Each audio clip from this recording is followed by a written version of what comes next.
The League of Women Voters is a national, nonpartisan organization formed to encourage citizen participation in government. It never supports or opposes any political party or candidate. The statements and opinions of the candidates are presented solely in the interest of public service and in no way are to be construed as an endorsement thereof by the League of Women Voters.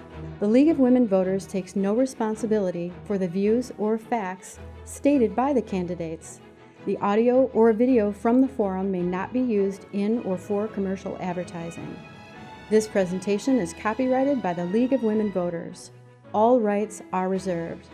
This video may only be shown in its entirety.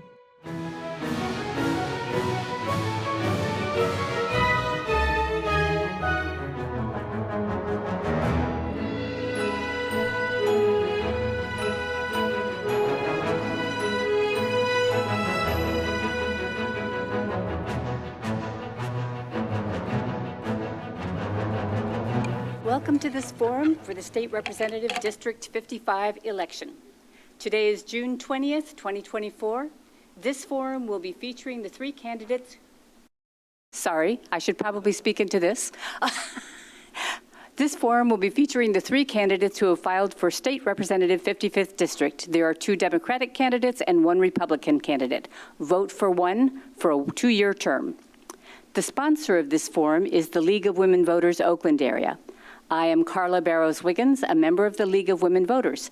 I am not a resident of this district. The League of Women Voters is a trusted, national, nonpartisan political organization. Our members do hands-on work to safeguard democracy. While we never endorse a candidate, we are directly involved in shaping the important issues that keep our community strong. As a League of Women Voters member, I have the opportunity to contribute in a leadership role, such as this one, that has great impact on local, state, and even national issues. If you are interested in learning about how you can make a similar impact, I would encourage you to pick up some of the League's information available here tonight or visit our website at lwvoa.org. And just as a little aside, there's no www or HTTPS in front of that. It's lwvoa.org. The League of Women Voters does not endorse any candidate or political party. Views expressed in this forum are those of the candidates, and the sponsors take no responsibility. The format for this forum has been established by the League of Women Voters. We ask that the audience remain silent during the forum. Please turn off all cell phones. They look like this. We ask that candidates answer the question with their views only and not interrupt another candidate. The questions are asked to all candidates and do not single out any one candidate. This presentation is copyrighted 2024 by the League of Women Voters. All rights are reserved. All candidates will be answering questions submitted by the audience and screened for duplication and appropriateness by Judy Bateman, who will be here sometime soon. The pages, Lisa Cooney, Ginny Abbott, and Jill Greimel, will be circulating with paper and pencils for your questions. Please turn your questions into the pages. The format is as follows. All candidates will be given 1 minute for, that's 2 minutes for opening statements. Order is determined through drawing. Closing statements will be 1 minute in reverse order. Candidates will have 1 minute to answer each question in rotation unless extended by the moderator. That's me. All candidates will be allowed equal time to answer questions. Our timer is Pat Kish. She's up here. The candidates are Democrat Travis Harold, Democrat Alexander Hawkins, and Republican Mark Tisdall. The Democratic candidates have drawn for speaking order. We will begin with the 2-minute opening statements with Travis Harold. All right. Well, first, I would like to share my condolences and prayers to those impacted by the incident this past weekend in Brooklands. Secondly, I would like to thank the League of Women Voters for hosting this. As a member, of, I think, the only member on this panel as a League of Women voter. It's very important for the work that they do, and I appreciate being up here today. So just to tell you a little bit about myself, my name is Travis Harold, and I'm running to be your state representative here in Rochester, Rochester Hills, and Oakland Township. I'm a lifelong Michigander, and I was raised by a single mother who worked at our local public schools to provide for our family. She instilled in me the value of public education and ensuring that education was a vehicle to give everybody a fair shake at life. After that, I played a little football at Eastern Michigan University, and then I earned my master's at University of Michigan in public policy. And during that time, I had a chance to work for our Michigan Senator, our U.S. Senator, Debbie Stabenow. And then after my time at Michigan, I became a United States diplomat, where I served all across the country. And in March 2020, I served on the U.S. Coronavirus Task Force. But I'm not here to tell you about all of my qualifications. I'm sure we'll get into some of that. But what I'm really here to do is to talk about my plan and vision for the community and how I'm going to meet the needs of the community. That's so important. And I look forward to diving into some of the issues.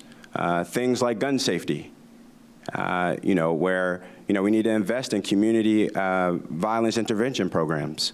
Or things like climate change, where there's stormwater that floods our communities and our subdivisions on a daily basis. These are some of the issues that I look forward to elaborating and talking about, and thank you for having me.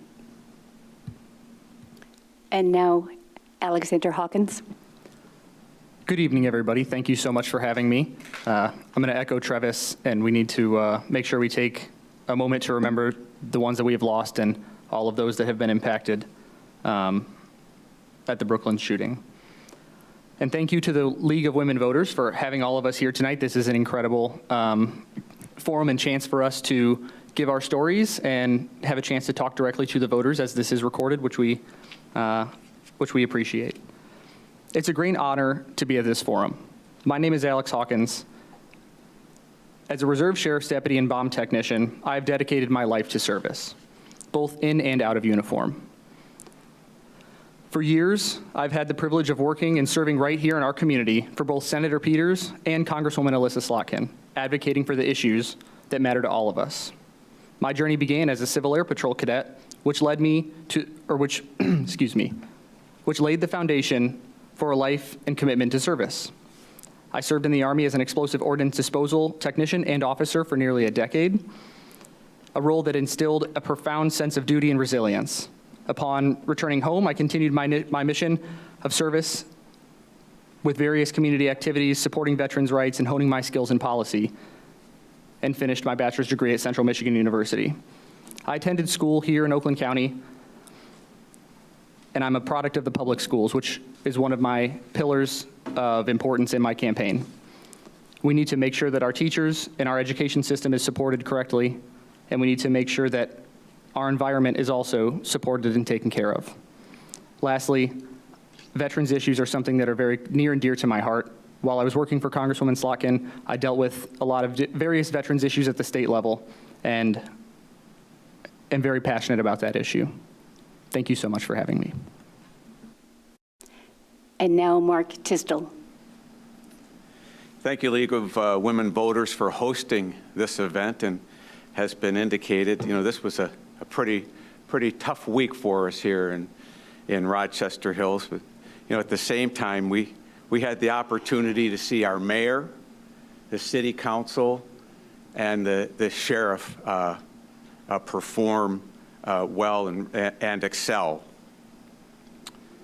Speaking of the mayor and city council, I'm proud to announce that I've received, my re-election has received the endorsement of the mayor and all members of city council, although one endorsement had to be withdrawn because that individual is running for district court, so can't endorse candidates. So it's important to have a representative in Lansing that the mayor, the city council trust and can work hand in hand with. This strong relationship has helped us to secure tens of millions of dollars for brownfield cleanup, for Innovation Hills, for Clinton River riverbank preservation. In Lansing, I've been named Legislator of the Year 4 times in my first 3 full years, and that reflects well upon the kind of legislation that I've championed on behalf of our residents, not just of District 55, but for the entire state. This includes reducing taxes, simplifying the tax code, protecting online shoppers, and more. I'm a seasoned, bipartisan legislator with strong community ties, and I'm asking you once again for your vote. Thank you. Thank you. We'll now begin the question segment of our forum. Most questions will have a 1-minute time limit. We'll rotate through the 3 of you, and we'll start the questions with Mr. Hawkins. The first question is, what actions would you take to ban bump stocks, ghost guns, and the sale of paramilitary equipment? That's a very good question. I know that the Supreme Court recently made a ruling about bump stocks. As a firearm owner, I'd be very interested to see what the legislature is able to do in that circumstance. I don't think that is something that is needed by everyday Americans. And what was the second thing you listed, other than paramilitary? Ghost guns and paramilitary. I think that the ATF needs to continue fighting and trying to prevent ghost guns, making sure that on those online forums where they 3D print them, that they continue to get in there and fight as hard as they can.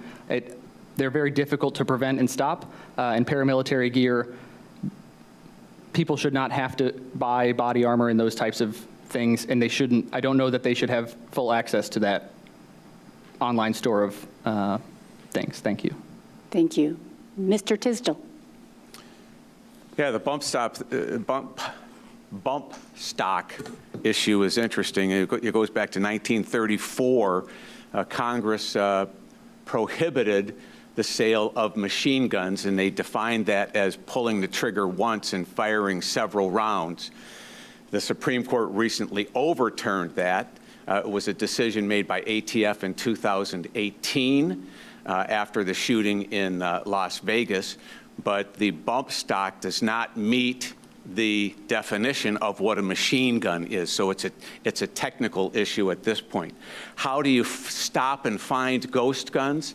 That part I don't know. They're not susceptible to metal detectors. They're not purchased or sold by federally licensed agents, and relative to military style weaponry, that's been very difficult really to define as well. The last ban covered some 146 weapons. Thank you. Mr. Harold. So first, we need to set the politics aside. People are grieving. This is a pattern. Just 3 years ago, there was a shooting in Oxford, and that doesn't even count Michigan State. The night of Brooklyns, there was 3 shootings in Metro Detroit. So I think first we need to realize that this is a pattern and something needs to get done. Secondly, I would just like to point out, when the Brooklyns incident happened, I was there. And I saw our Oakland County Sheriff there, I saw our congressman there, and I saw our mayor there. Brian has had exceptional leadership. But I did not see anyone from the state there. And things like that, we need to fix. Those are choices. I think in terms of banning ghost guns, you can go after the 3D printers, and you can talk about going after liability protection from gun manufacturers. These are some tangible steps and legislative policies that can be discussed and pushed forward in Lansing. Thank you. The next question is, Michigan is the only state without statewide regulation of residential septic systems. A bill has been proposed. Where do you stand on this issue? And we'll start this with Mr. Tisdall. Sure. The protection of private property rights is kind of sacrosanct in the state of Michigan and in most communities, and particularly here in Rochester Hills. If it's demonstrated that sewage waste from septic tanks is encroaching on the property rights of others, there are remedies for that in the state right now. They're looking to standardize those laws across the state, and that kind of legislative regime across the state. But again, it's one of those things that requires real care, and obviously has been a long time coming. Thank you. And Mr. Harold. I actually agree with Mark that we have a big infrastructure problem here in Michigan, but we've always been a state that has created things, and that should still be the case. We need to, in the state legislature, invest in our infrastructure, and that includes septic tanks. We know that even our sewage, stormwater floods our systems, and then we get the brunt of it when we drive on highways and roads. And so, as elected as your next state representative, I would focus on investing in infrastructure systems and revamping and raising some of the septic tank systems because we need it. And we see that, harming our communities on a daily basis as stormwater continues to increase. So it's all about meeting the needs of the community and putting in the work. And that's what I'm committing to do in Lansing. Thank you. And Mr. Hawkins. Can you repeat the question? Yes, probably. Michigan is the only statewide state without statewide regulation of residential septic systems. Where do you stand on this issue? I think that the state of Michigan should pass a standardization of those residential septic systems, because if they're, just like Mark said, if they're leaking out into your neighbor's property, to me, it doesn't matter if it's leaking in your own property or your neighbor's property. You shouldn't be allowed to ruin the environment because you're not going to live forever. Somebody else is going to move into that property. You're eventually going to sell that home by your choice or not. And I don't think that I think that it needs to be standardized to prevent that from happening. Thank you. Thank you. The next question is a little bit different. For this question, please explain what you would do, the time frame involved, how and when you would communicate with the requester. And the situation is an individual situation such as assistance with requiring a passport, where the paperwork was completed and mailed by the citizens several weeks ago for a trip in 2 weeks. And we're starting with Mr. Harold. So first off, I would like to say that I used to work at the U.S. Department of State, which is the agency that distributes passports and work at different U.S. embassies abroad. So we have a passport agency right here in Detroit. And if a constituent needed help, I would be there, immediately. And also, I think it's important to know that, we have our congressman and we have our senator. So I would alert those constituency staff, again, immediately. Those are things that can take place very quickly to mitigate and expedite some of the passport services. But also, I think it's important to meet people where they're at. You have to explain that to the constituent. You have to ensure that you're on it. And even just showing them that you're on it makes all of the difference. And so that's my commitment to you as state representative. I will be on it. I have the experience. I have the energy. No problem to take a quick drive to Detroit. It's shorter than the drive to Lansing, if that's what it requires. Thank you. Thank you. Mr. Hawkins. Thank you for the question. I have dealt with this exact situation while working for Congresswoman Slotkin, where a constituent calls, they have a trip, or they have a family emergency and they need to get out. And just like Travis said, the senators and the members of Congress have the ability to expedite passports. They can call, they all have contacts at the passport agency, and they can make that happen in a very, very short turnaround with a good enough reason. And having done that before and helped those people through that, I would have no problem, and I'd be very confident in doing that again. Making sure that you have partnerships with your congressional and senatorial staffers and making sure that, because if I go to the state agency or the passport issuing agency, they're not going to do anything for me, but making sure that my congressman, congresswoman, or senator is able to execute that with their staff, and making sure that I follow it all the way through would be the best way to do that. Thank you. Mr. Tisdall. Well, for starters, with Clerk Leanne Scott right here in Rochester Hills and Christine Whispering and the rest of the clerk's department here, Rochester Hills processes more passport applications, as many or more than any other clerk's department in Oakland County. So we have tremendous expertise and resources right here in City Hall, and that's where I would start.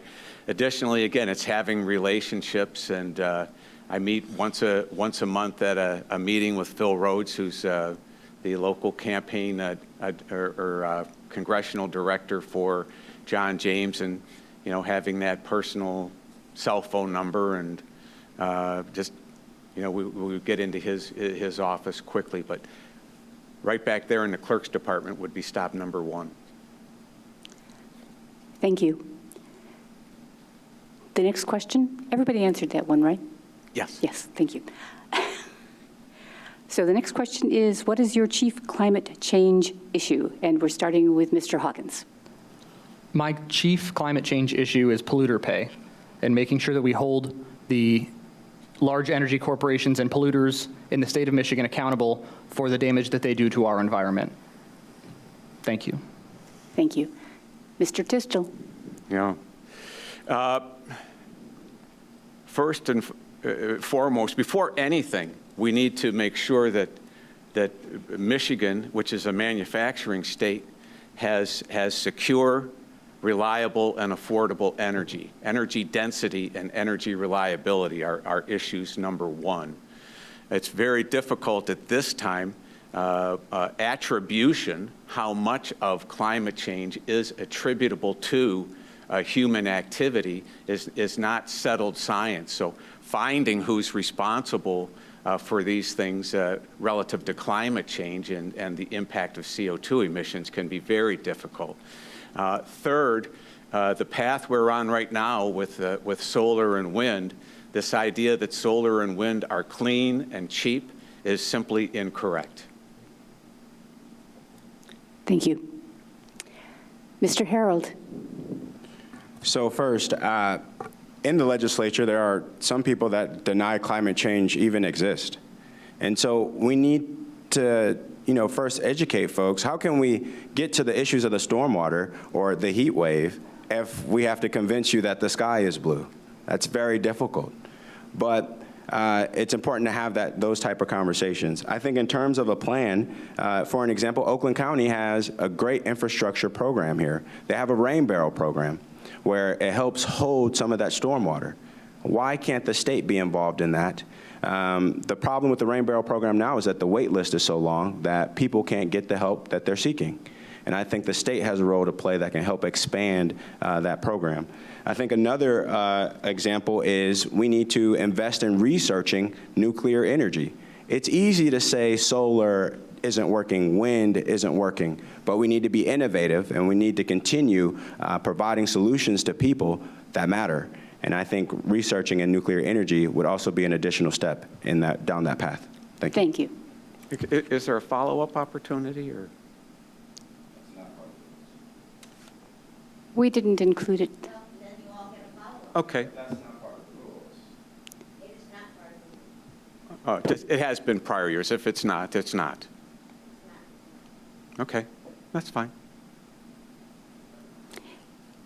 The next question is, how do you feel about meals provided by Michigan government in public schools? We're starting with Mr. Tisdall. Well, it's an interesting and probably very popular idea. The idea, however, that we are paying for meals, breakfast and lunch for students who are dropped off in large SUVs or, at many of our schools, I don't think is a wise use of our dollars. schools are now becoming year-round food centers, meal centers. And I don't know that that was necessarily part of the education program. In needy areas, maybe in Title I schools, I could see maybe extending the service into those areas. But statewide, every single school, every day, breakfast and lunch, is not wise use of our limited resources. Thank you. Mr. Harold. So I'm with the governor on this one, Governor Whitmer. It's so important that we create environments for children to learn. And the constant question when it comes to education is, how are we improving the classroom learning environment? And if, making sure that children have, that they're able to focus on learning and not their stomachs. And if that's what it takes, then the government should answer that call. It's a responsibility to ensure that people have the necessities in order to give them a fair shake at life. I also think that, furthermore, even expanding pre-K to start at the age of 4 as opposed to 6, that's important. So we have to invest in our children, especially as, some of these environments, or, what happened this past weekend, right? We have to give them a fair shake and make sure that we're doing our best to set them up for success. And that means investing in our schools. Thank you. Mr. Hawkins. I support free school lunches in our schools.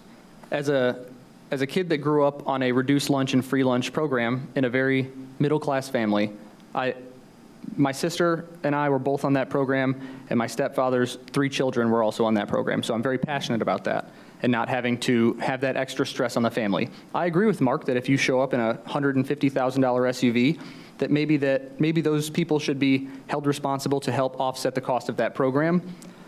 But that chance left because what was happening wasn't working for our students. Our students were going to school hungry. They were coming home hungry.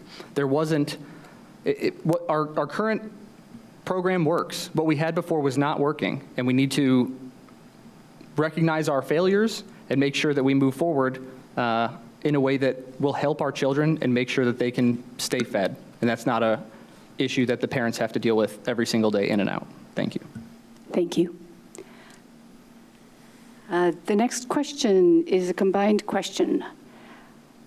For how long have you resided in our district? Where are you currently employed on a full-time basis, and in what capacity? What priorities have you identified as specific benefit to our community? 2 minutes. Here it goes again. How long have you resided in our district? Where are you currently employed on a full-time basis, and on what capacity? What priorities have you identified as specific benefit to our communities? And we're starting with Mr. Harold.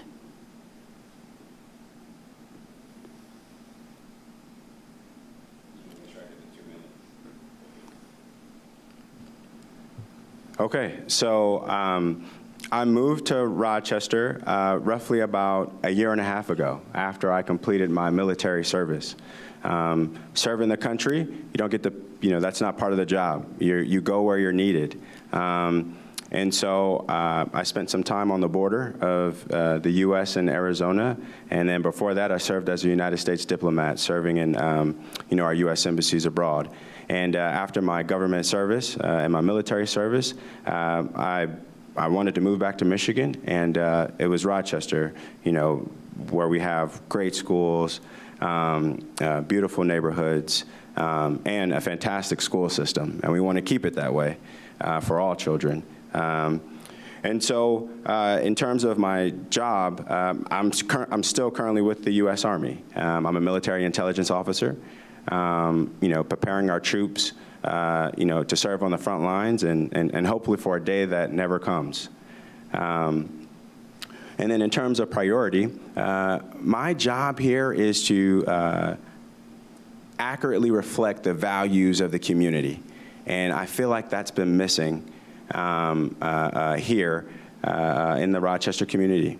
And just in terms of record, we have our current representation, voted against gun safety. We know how important that is. We've seen Oxford High School, this past weekend. We know that gun safety is important here. We've also, we know that women's rights are important. And that was also voted against from our current representation.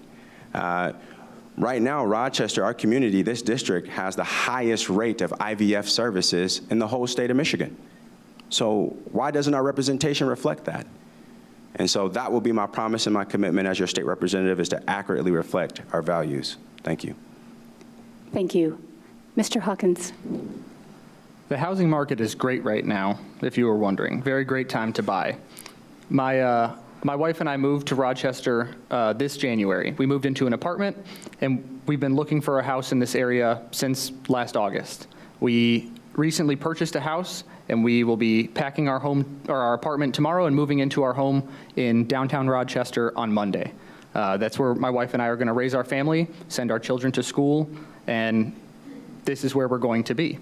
For the employment question, I am just currently employed by the United States Army as a National Guardsman, so that's a part-time job. Outside of that, I'm a full-time candidate.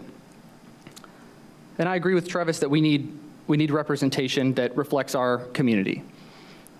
I hear at doors that the schools are good. When I talk to people and I ask them, what are your concerns? They say, things are pretty good here. And I say, what does that mean? People talk about the schools. They talk about the green spaces. They talk about the environment.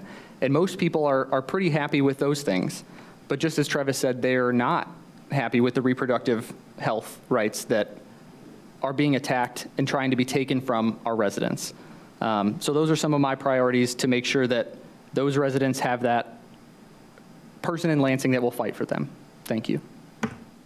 Thank you. Mr. Tisdall. Sure. My wife, children, and I moved here in 1989. My current full-time employment is state representative for the 55th District. Prior to that, I had an insurance agency here that specialized in medical malpractice insurance for 20 years as a partner.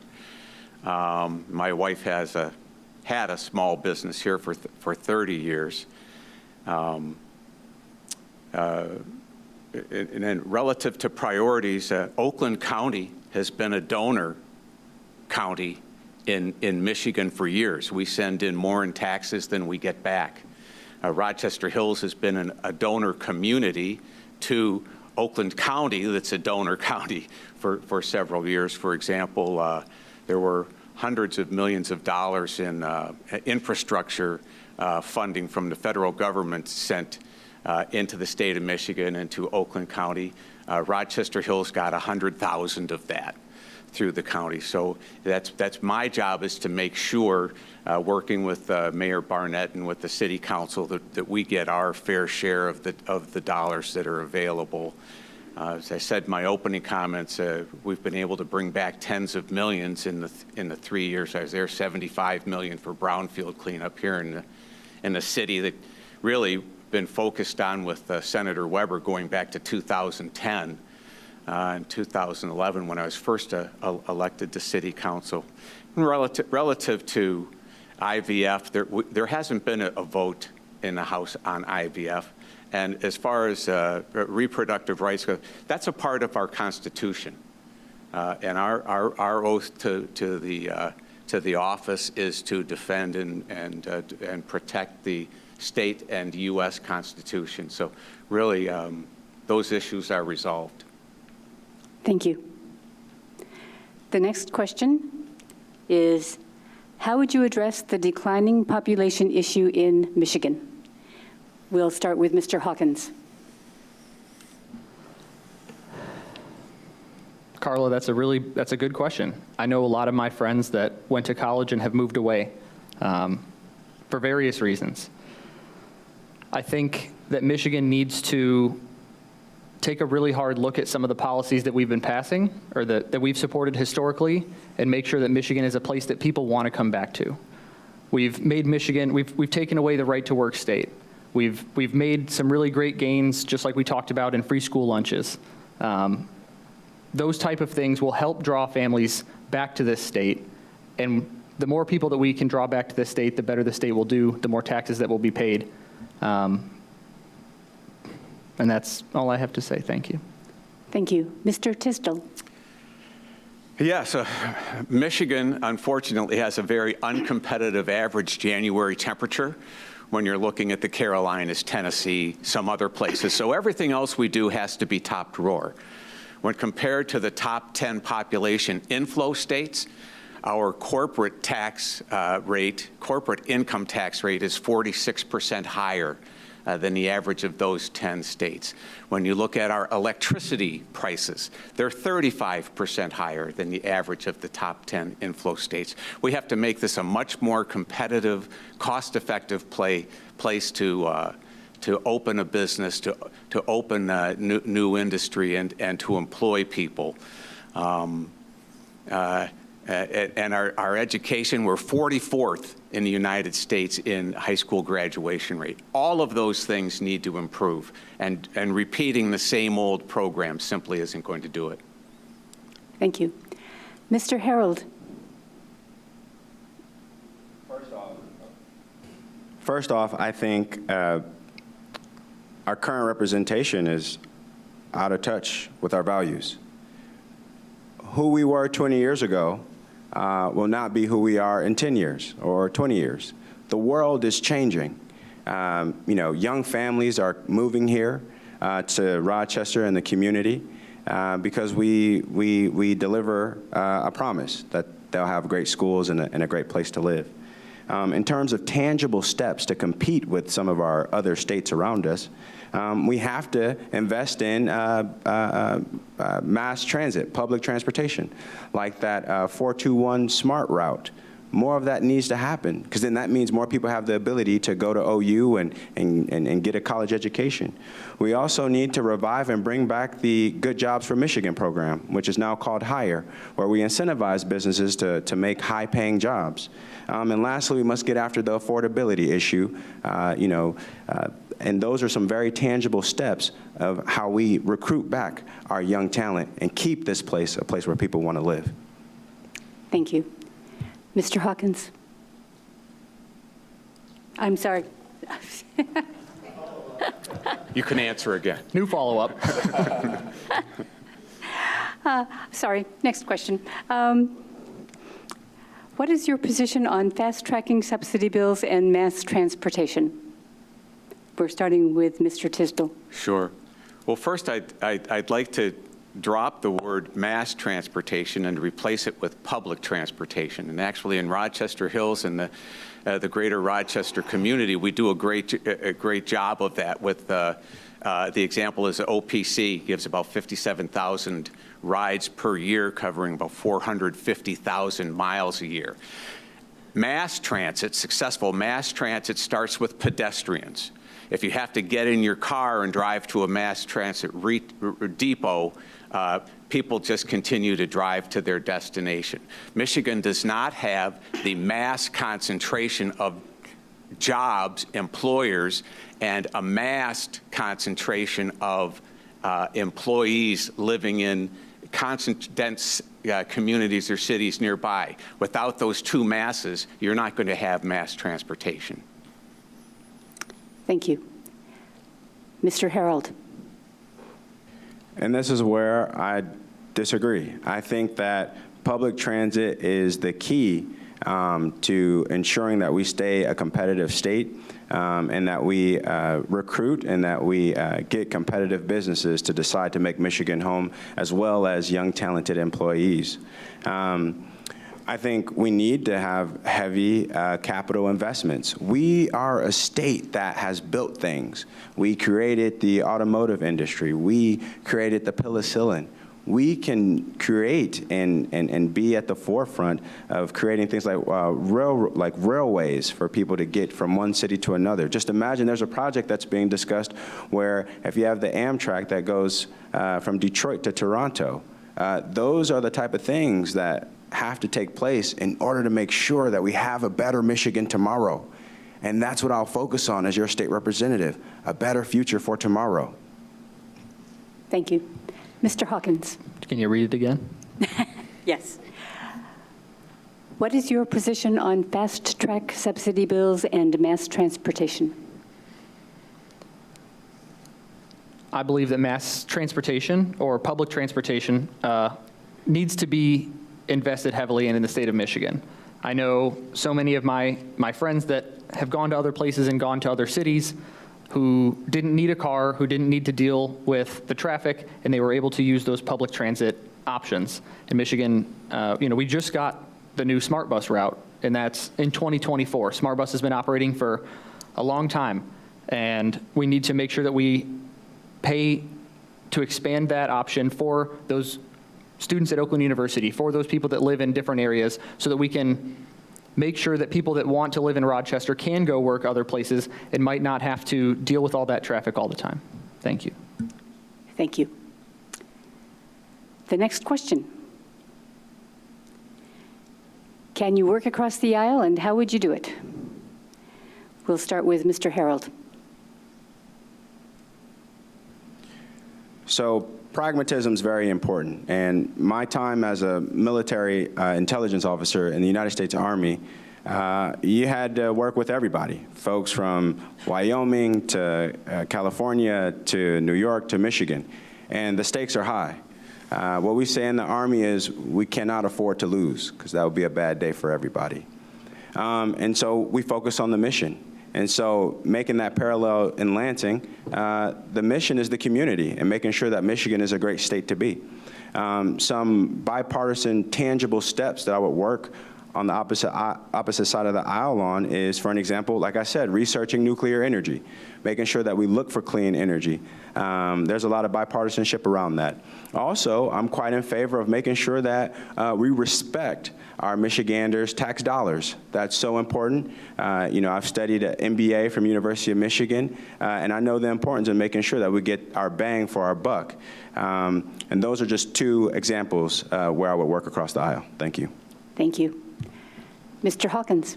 Just like my opponent, I've spent a lot of time in the military. I've been around the world with the U.S. Army, and it doesn't matter your political background, your race, your creed, your gender, none of that matters. And I've been able to successfully do that for over a decade. I also serve as a reserve sheriff's deputy, and a lot of the people that I serve with do lean to a certain side of the political aisle. And none of that matters. I can work with anybody. That's the job. If I get 51% of what I want and the other side gets 49, that's a win for both of us. And you don't always get everything you want. You don't always get that 51%. Sometimes you're going to take the 49%, but being able to work across the aisle and make those things happen is what the state has to do. Working for Congresswoman Slotkin, she is one of the most moderate members of Congress. Being able to watch her and how she works and work across the aisle inspired me to do the same. Thank you. Thank you. Mr. Tisdall. Well, I not only can work across the aisle, I have. I've passed a bill with Jim Ellison, a Democrat from Royal Oak, who was the mayor there, and we actually had a signing ceremony with the governor. I've passed a bill package that was signed into law. Another signing ceremony with Samantha Steckloff from Farmington Hills.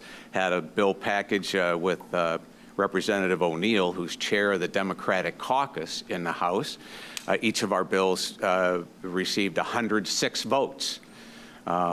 So it's not, would I, could I, should I. It's something I've done and will continue to do. And you have to demonstrate yourself as competent, agreeable, someone that can be worked with, and someone that can help get good governance legislation across the finish line. Thank you.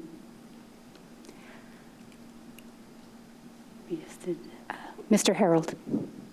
I think I already did. Oh, I keep, no. I keep losing my place here. It's my fault, sorry. I'll take the mic anytime. But Mr. Hawkins, we are starting with you. What is your position on banning student cell phones in public schools? The Surgeon General just released a suggestion that we should add a label to social media sites similar to what we do with cigarettes, because it has become such an issue with the youth. I know that when I was in school, we weren't allowed to use our phones. People tried, they'd get them taken away, and it was effective.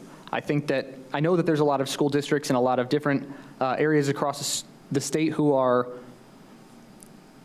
working to implement those things and testing out those policies. I think that our students should not be on their phones all day. I don't think that they should have their phones in the classroom. I don't think that they should have headphones in. And I think that we need to take a really serious look at that and figure out how to solve that problem. Thank you. Thank you. Mr. Tisdall. Yeah, this is something I've been looking at and studying for 2 years. I have a bill that is already written. It's ready to go. Will be introduced soon. It will prohibit cell phones in elementary schools. That will allow use before and after school and middle school, and then in high schools before and after school, in between class and during the lunch periods. Nothing in the restrooms, nothing in the classroom, nothing in the locker rooms. In addition, I have a companion bill to that would prohibit minors from signing or consenting to online application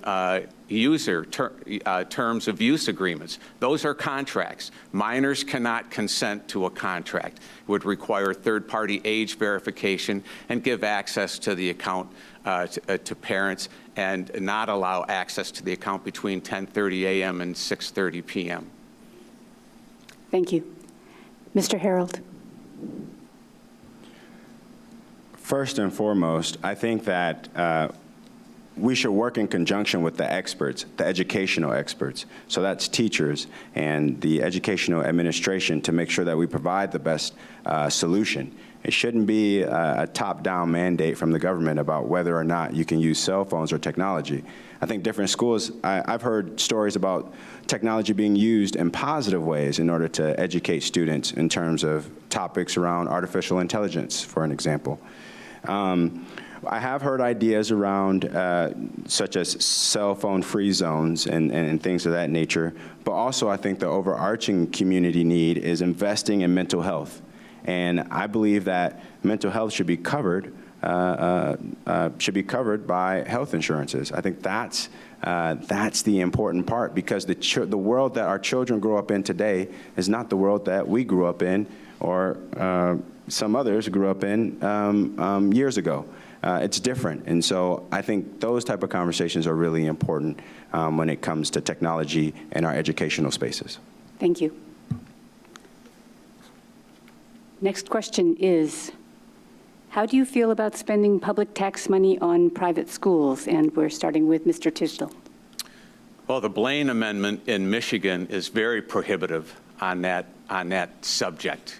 And until that issue is addressed, spending tax dollars on private schools rather is just a non-issue. Now, I did vote for a student scholarship opportunity bill in the last term that would have allowed a tax deduction to go to a scholarship granting organization that students could use for after school activities, tutoring, even their athletic fees.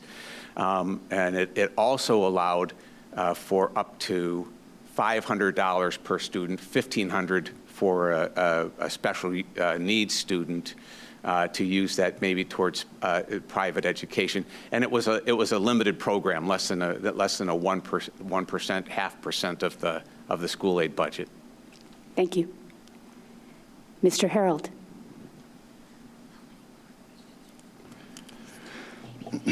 So in terms of our public funding, it should go to public schools. It should go to public education. Private schools, I believe they can't have it both ways. You can't not have the same standard that public schools have, but yet then receive Michiganders' tax dollars. Public schools, they serve a very special purpose, and they have standards that they must meet by the state. If private schools are able to meet that standard, and I know there's been discussions about laws in terms of having charter schools and specifically increase their standards and have public school standards, and that's a different conversation. But as of now, I would not be for that because private schools, they operate differently. They have the ability to deny certain students, and whereas public schools, right, they have a commitment to their regional community, and that makes a big difference. Thank you. Mr. Hawkins. From the beginning, I have always supported public schools and the government only funding public schools. I do not believe that the government should fund private schools, nor should they fund charter schools, because there are people that make a profit off of our government dollars, and it doesn't always go to the student. It doesn't all go to the students, nor does it go all to the faculty and support staff that work at the school.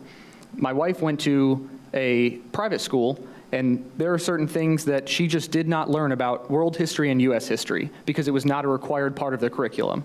Her school was able to choose what they wanted to teach, and I think that if you want to send your children to a private school, you should be able to do so. But I don't think the government should be paying for alternate educations in the state. If you are going to go to a public school, that is going to be funded by the government, and that's it. Thank you. Thank you.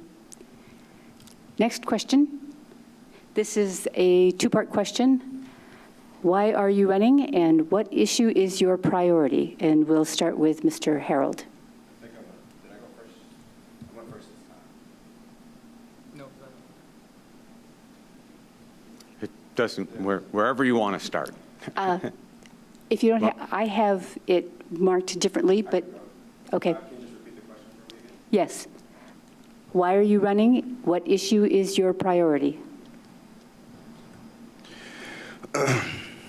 I'm running because, public service is all I've ever really done. At the age of 9, I was walking. My mother was a union organizer, and I remember knocking doors with her at the age of 9. And, I remember people showing up to the door looking for accountability, and I knew at that age that the decisions that government made, it mattered. It impacted people's lives. And I dedicated my life to public service ever since. And in terms of my top priority, gun safety is top of the line. I think this is a very huge crisis that impacts us in so many ways, economically, our children, our youth. I think things like investing in community violence intervention programs, getting after liability protections, those things will make this a safer place for us all. Thank you. Mr. Hawkins. I grew up idolizing my grandfather, who was a Vietnam veteran, paraplegic after the war, and was a Florida State representative, a Miami-Dade County commissioner. And I grew up always being surrounded by people that he knew who said, you have big shoes to fill. Your grandfather has helped so many people. He lobbied for disability organizations. He got the first Municipal Family Medical Leave Act passed in the country. He worked on the American Disabilities Act. So my whole life growing up watching that, and then growing up in a union family, my mom was in a union for 25 years. My father was in a union. My grandparents were in unions. My sister's in a union. Growing up in that type of environment and seeing how government can do good really drove me to a life of service. And while working for Congresswoman Slotkin for the last year and a half, I saw people at the state level that weren't being held accountable when they had the personnel and funding, and I want to make sure that somebody is there to hold those agencies accountable. Thank you. Thank you. Mr. Tisdall. Well, it is pretty cool being an elected official as a grandpa. So, no, I'm running. In this district, in District 55, Rochester Hills, one precinct number 1 in Oakland Township, I have a unique combination of private sector and public sector experience. I enjoy very much representing this district that deserves an experienced, seasoned private sector professional manager, business owner, and someone with now 12 years as an elected official representing the people of the greater Rochester area. It's a privilege. Working in our Capitol building every day is very cool, and if you haven't been there in a while, please come. We'll make sure you get a tour. It's a wonderful facility, and I'm very proud to say that I'm the state representative from Rochester and Rochester Hills. Thank you. This is the last question, and then we'll go into closing statements. As a 32-year resident, this is not me. As a 32-year resident of Rochester Hills, I moved here for the parks, the library, the shopping, and the safety the city offered. Why did you move to this district? We are starting with Mr. Hawkins. I moved to the district for those exact same reasons. Growing up, coming to this area has always made me want to live here. Volunteering at Arts and Apples as a kid in the Civil Air Patrol, the program I met my wife in, staying overnight, patrolling and watching the tents so that the artists could go back and sleep and not worry about the drunks from downtown maybe wandering through, coming down and seeing the lights downtown, going to Yates Cider Mill with my wife. Those are the reasons that I moved here. The school district is incredible. This is a school district I want to send my children to. I don't have children yet, but when I do, my wife and I are excited to send them to Rochester schools.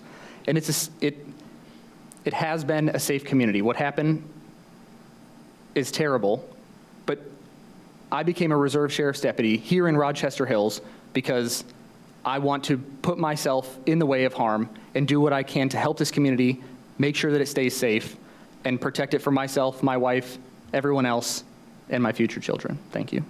Thank you. Mr. Tisdall. Well, we moved back to Michigan. I was born and raised in Port Huron. We moved back to Michigan 35 years ago, and we chose Rochester Hills. It was a great value compared to many other communities. We were looking for a community with an actual downtown. We have the Paint Creek Trail, the Clinton River Trail that leads into the Macomb Orchard Trail. Rochester Hills has 97 miles of paved hike and bike trails. It's a great place to raise a family. It's turned out to be a great place to own and operate a business. And that's what drew us here, the value, the fact that, you know, we're a city that's pressing on 80,000 people, but we still have that kind of, you know, country green feel to it.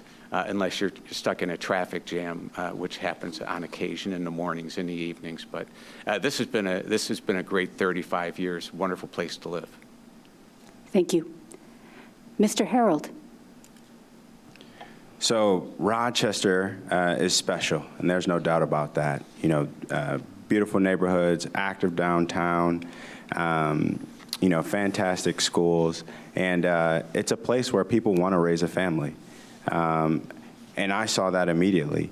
You know, I volunteer at the American Legion where I help veterans transition from military life to civilian life.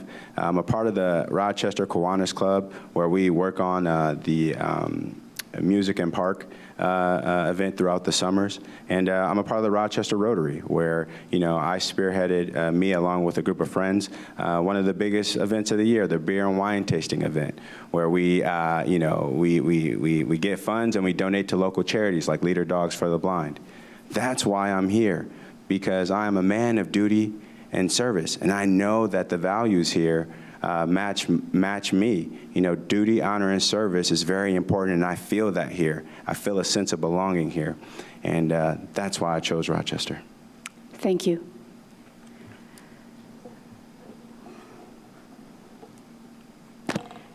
That concludes the time for questions. The candidates will now be given 1 minute to make a closing statement in the reverse order of the opening statements, and we'll begin with Mr. Tisdall. Thank you. And thank you again for hosting the event. You know, tonight we've heard an awful lot of what I would do and what I will do. What I can tell you is that I have worked across the aisle. I have gotten bipartisan legislation passed in a divided Lansing. I have secured tens of millions of dollars for long-standing, high-priority projects back here in the district. I have been named Legislator of the Year 4 times in my first 3 full years of service. And I have built strong, trusted relationships with local officials in every department, in every office, in Rochester, Rochester Hills, Oakland Township. This is not the time for someone to be elected that wants to give a shot at elected office. The residents of this district deserve a proven legislator. I'm asking for your vote once again. Thank you. Mr. Hawkins. Thank you again for putting on this forum and giving me a chance to say my part. One thing that I hear at doors every day is that people are very excited about young people being interested in coming into politics. My opponent was new to the state legislature at one time and was a new elected official. And in the state of Michigan, we have term limits. So there will eventually always be a new person moving into that role. The level of people, or the amount of people that say, I'm so excited for young blood, we need new ideas, we need young people, gives me the drive to keep going. I'm very excited to be in this district. I'm going to be here whether I win or lose. My wife and I are going to raise our family here, and having already built a lot of those similar connections in this community, having worked here for a member of Congress and a U.S. Senator, just shows me that I have the ability and I have proven myself in many ways already in this area. Thank you. Thank you. Mr. Harold. Well, first, thank you for allowing this forum to take place. It's so important that the voters know the options at hand. And secondly, I just have to do a quick fact check. Governor Whitmer signed an IVF bill in April. And that's the difference. That's so important. We need future leadership, qualified leadership in Lansing. We need a state representative that understands that their job is to represent the needs of the people and have the energy to go do it. You know, as I mentioned, I was at Brooklands, which was a tragic event, but as I was there watching things take place at Brooklands, I was looking for the state representation. That's not okay. And there are people that need our help, that need our state government to show up every day. And that's what I'm committing to fight for. This is not a retirement gig. And I promise that I will go with boldness and leadership to represent the needs of the community. Thank you. Thank you. This concludes the program, almost. The League of Women Voters would like to thank the audience, the candidates, and the City of Rochester Hills Media Department for making this forum possible. And we'd also like to thank League member Karen Grendel for organizing it. This presentation is copyrighted 2024 by the League of Women Voters. All rights are reserved, and any recording of this forum can only be shown in its entirety.